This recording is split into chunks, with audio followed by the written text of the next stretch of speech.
Thank you for watching, liking, commenting, sharing, and subscribing right now. Do you have a PSP? Do you want a PSP? Do you think the PSP is just not as great as everybody says it is?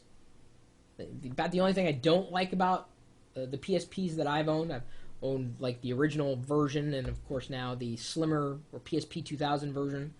The only thing I don't like about the PSP has nothing to do with the PSP itself, and more to do with the software.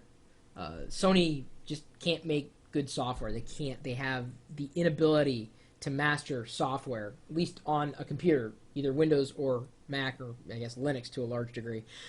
A lot of community members and supporters of the PSP have designed better programs to support the PSP on the desktop for synchronization and whatnot. I don't know if you've got a favorite PSP desktop tool that you'd like to share with the rest of the community. Let them know.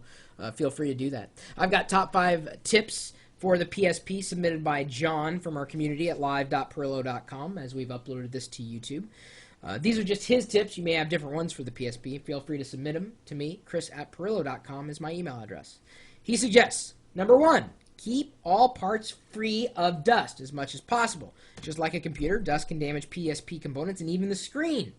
And that's true. In fact, my screen definitely needs cleaned, and I haven't even done anything with it.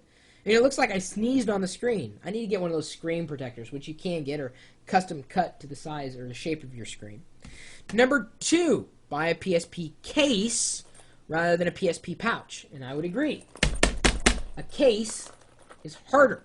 And of course, the pouch would be softer. This means if you accidentally drop your case, and I hope you don't, in most cases, the PSP inside, or I guess the components inside, may survive.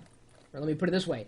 It has a better chance of surviving in this than it does with... Well, I'm not going to drop the actual PSP. I'm not that stupid. So get a case. Get something harder. Number 3, and he says really express this tips. Only purchase a memory stick Duo, or Pro Duo, that has enough space or capacity for what you need. For example, there's no use buying a 2 gigabyte memory stick if you only use the PSP every once in a while and only put like 5 songs on it and maybe 10 pictures. It'll save you money in the long run and make you not think twice about why you bought it. Number 4, always check the status of your PSP's battery. You may not know this, but as time goes on, battery capacity actually decreases. And if you don't replace the battery at all, it will come to a point where you can only run on the charger plugged into an outlet. So if you notice that battery life is shortening, get a new one. I guess Sony has just recently come out with a higher capacity battery that seems to extend the life of the newer PSP better than it does the older one, even though it'll still work with the older one. I tried buying one on eBay, and it fit inside the PSP, but it bulked out, and it didn't have a replacement cover for it, so it kind of looked like junk, and I could never get it to work. For some reason, it just would not work. When I charge my PSP, it's never through an AC adapter. It's through... well, I've got one. I've got a retractable charging cable that I carry with me, and then I've got one of these bad boys that I keep in my drawer at home that connects with mini USB, and then of course there's for the AC, quote-unquote traditional AC adapter, and it powers by USB. It connects by USB. It's an all-in-one cable. Saves a lot of space and a lot of cord and cable clutter, at least in my opinion. Number 5, when playing a game, at least on the UMD, that disc, that's the UMD. You know, if you've got a PSP, you know the UMD looks like this. This is the UMD. And these things are useless unless you have a PSP. I hate you, Sony. It's the reason why I hate Sony. They love coming up with proprietary everything. Proprietary everything. I hate the word proprietary, especially in relation... I give the gaming platforms I excuse them. Because, of course, everything on the Xbox 360 only works on the Xbox 360. So, you know, it's just assumed that everything for the PSP is only going to work on the PSP. The thing that makes me mad, though, is that, you know, there's no other way of reading those UMDs. Not just the games, but, like, the movies that I don't even think they're making anymore on UMDs. I only have one UMD movie, and that's The Nightmare Before Christmas, and that's just because Ponzi got it for me for Christmas one year. But I've never even watched it on the PSP. Anyway, when playing a UMD game, never under any circumstance attempt to remove the UMD when the game is in session. This will actually corrupt the data on the UMD and lead the disk to being no longer usable. Well, I don't know how it would corrupt the UMD because, well, it may damage the UMD reader because it's not really touching it. Isn't it just a laser? It's a disk.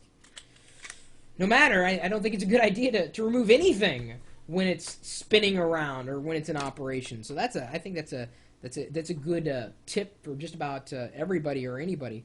If it's running, don't do anything with it. Turn it off, turn it down, shut it off, then do something.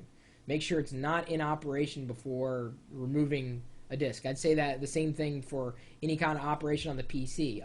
Although I think that was much more important in the days of floppy disks and not removing the floppy disk during a write operation because there was actual physical contact happening with the disk versus today where it's all about lasers. You still don't want to do that. Play it safe.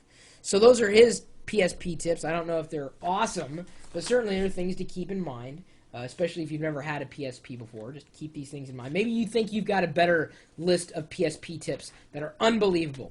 Feel free to send them along. My email address is chris@pirillo.com. And you're also welcome to swing by the chat room, where every once in a while we do talk about gaming. It happens no matter what. We'll be talking about one thing, and someone will bring up the PSP or the Xbox 360 or the PS3 or the Nintendo Wii or the DS. We're geeks. We're going to talk about games. It's going to happen. And every once in a while, a Netris game will break out. That's a Tetris game that you play competitively against friends or possibly enemies. Or you possibly could turn a friend into an enemy.